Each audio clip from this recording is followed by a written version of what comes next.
गीत की शादी रॉकी से होती है। रॉकी और लकी दोनों भाई जिनका आपस में बड़ा प्यार होता है। अरे वाह भाभी, क्या खाना बना है। अब तो घर में ही होटल वाला स्वाद रोज मिला करेगा। अरे लकी, तुम अभी जानते नहीं हो मुझे। तुम बस डिश का नाम बोलो, मैं तुम्हें इसी किचन में बना कर खिलाऊंगी। चढ़ा रहा है तुम्हें ये, और तुम भी ना। गीत रॉकी के छोटे भाई को दोस्त की तरह मानती। वो रॉकी के साथ उसकी भी जरूरतों का ध्यान रखती। लकी, ये रहे तुम्हारे कपड़े, धोकर प्रेस करवा दिया है, अलमारी में सजा लो। अरे रख दो ना भाभी अलमारी में भी। हाँ हाँ, सब भाभी करेगी तो तू क्या करेगा? रहने दीजिए ना माँ जी, शादी हो जाएगी तो खुद ही सुधर जाएगा। अरे रहने दो यार, तुम दोनों मेरे कपड़े यहीं पे रख दो। एक कपड़े अलमारी में रखने को क्या बोल दिया, शुरू हो गई। एक दिन, रॉकी सुनिए ना, कल जल्दी आ जाना, मुझे मायके जाना है, या सुबह छोड़ दीजिए और शाम को लेकर आ जाना। अरे नहीं नहीं, कल तो बिल्कुल पॉसिबल नहीं है, कल मीटिंग है। तुम लकी के साथ चली जाओ ना, और उसे कह देना कि शाम को लेकर भी आ जाएगा। लकी भाभी को लेकर मायके जाता है, शाम को लेकर भी आता है। आते वक्त, लकी, तुम्हारे लिए मैंने एक लड़की देखी है, बहुत सुंदर है। अच्छा, क्या बात है भाभी, मुझे भी दिखा दो, और उससे भी पूछ लो कि मुझसे शादी करेगी ना। इतनी सुंदर होगी तो मुझसे क्यों शादी करेगी भाभी?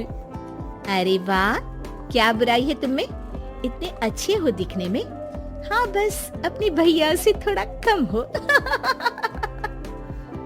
हाँ भाभी, आपको तो भैया से अच्छा कोई लगता ही नहीं है। लकी, तुम्हारे भैया हैं ही लाखों में एक। रात में दोनों घर आते हैं, लेकिन थोड़ी ही देर में उनके घर रॉकी की मौत की खबर आती है। हे भगवान, ये क्या हो गया? मेरा बेटा मुझे वापस कर दो। सब मिलकर माँ और गीत को संभालते हैं।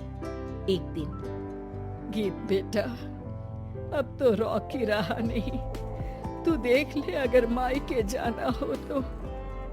गीत कुछ नहीं बोलती और कमरे में चली जाती है। एक दिन बुआ सास उन लोगों के घर आती है। अरे भाभी, किसकी नजर लग गई आप लोगों के घर में? मुझे तो लगता है कि इस लड़की के ही पैर ठीक नहीं है, तभी तो आते ही हमारे घर का चिराग खा गई। बुआ सास की बात सुनकर गीत को रोना आ जाता है। वो अपने कमरे में जाकर जोर जोर से रोने लगती है। लकी को ये सब देखकर अच्छा नहीं लगता। बुआ क्या बोल रही हैं? किसी का जीना मरना ऊपर वाले के हाथ होता है, ना कि किसी के पैर पर। अरे देख लो भाभी, छोटा भी हाथ से निकल रहा है।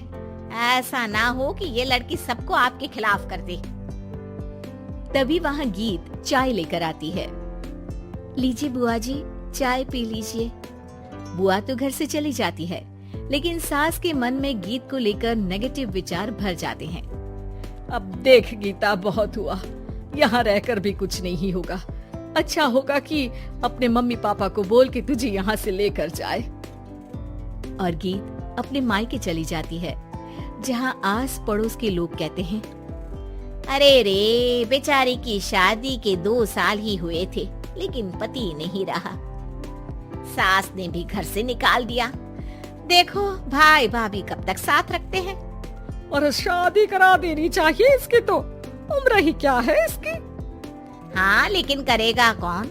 एक तो शादीशुदा, ऊपर से कलंक पति की मौत का। तभी वहाँ लकी आ जाता है और वो पड़ोसियों की बात सुन लेता है। लकी, तुम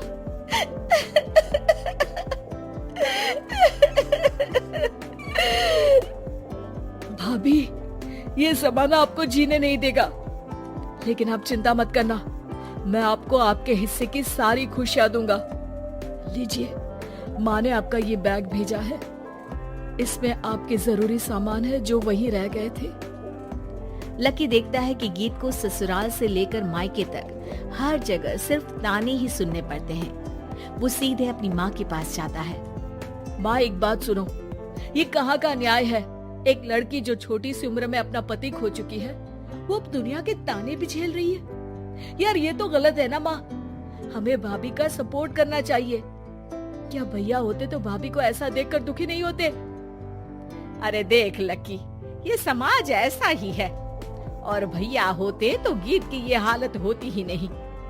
बिना पति के औरत को तो ये सब झेलना ही पड़ता है।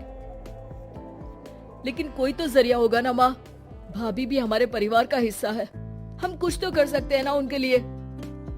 हिस्सा है नहीं, हिस्सा थी, और अब तू ज्यादा ना भाभी भाभी करना बंद कर दे, समझा? कुछ दिन ऐसे ही बीतते हैं और एक दिन लकी देखता है कि गीत उसके ही कॉलेज में पढ़ने आई है। अरे भाभी, आप यहाँ कॉलेज में कैसे? लकी, मैंने पढ़ने का निर्णय लिया है। शादी के कारण मेरी पढ़ाई को बीच में ही रोक दिया गया था, पर अब जब कुछ नहीं बचा तो मैंने सोचा पढ़ाई में ही मन लगाऊं। अरे आपने बिल्कुल सही सोचा भाभी। किसी भी तरह की कोई भी जरूरत हो तो प्लीज बिना किसी हिचक के बताना, मैं हूँ आपकी मदद के लिए। लेकिन कहते हैं ना, गीत की जिंदगी में सब कुछ बहुत दिनों के लिए ठीक नहीं रहा और एक दिन क्लास में, अरे ये विधवा है, इसकी तो शादी हो चुकी है। क्या बात कर रहे हो? हमारे साथ तो बैठकर ऐसे पढ़ाई करती है जैसे बच्ची हो। अरे बच्ची नहीं, बहुत शातिर है ये। किसी को नहीं बताया कि ये शादीशुदा है, वरना हम इसे आंटी आंटी कहकर पुकारते ना। अरे अब तो पता चल गया ना, आंटी जी, आंटी आंटी। फिर क्या, सभी गीत को आंटी बोलकर चिढ़ाने लगते हैं। गीत को रोना आ जाता है और वो क्लास के बाहर जाकर रोने लगती है। सामने से लकी आ जाता है। अरे क्या हुआ भाभी, आप रो क्यों रही हैं? तभी पीछे से एक लड़की आ जाती है।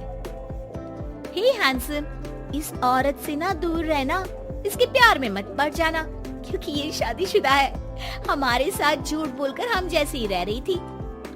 हाँ तो क्या गलत है? सही उम्र में तुम्हारे माता पिता तुम्हारी पढ़ाई छुड़वा देते तो आज तुम भी शादीशुदा ही होती ना, और इनका पति नहीं रहा, उसमें इनका क्या कसूर? अरे कोई अपने जीवन को नई शुरुआत दे रहा है तो तुम लोगों को क्यों मिर्ची लग रही है? अरे तुझे बड़ी दया आ रही है, कर लेना तू शादी।